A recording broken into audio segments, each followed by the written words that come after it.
All India Trinamool Congress যে writ পিটিশনটা file করেছিল তাতে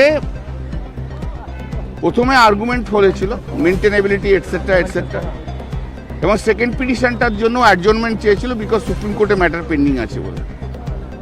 তো দি লার্নেড কাউন্সিল যে আইপ্যাকের হয়ে অ্যাপিয়ার করেছে, সে অ্যাপিয়ার করে দুটো পাঞ্চনামা দেখিয়েছে কোর্টকে যে কিছু সিজ হয়নি, কোনো কিছু সিজ হয়নি, আর কোনো কিছু মানে পাওয়া যায়নি যেটা একটা খুব একটা সন্দেহজনক। সেই জন্য এবং ইডির যে council additional solicitor general mister Raju during course of his submission এটাও বলেছে যে কোনো সিজ করা হয়নি কোনো কিছু।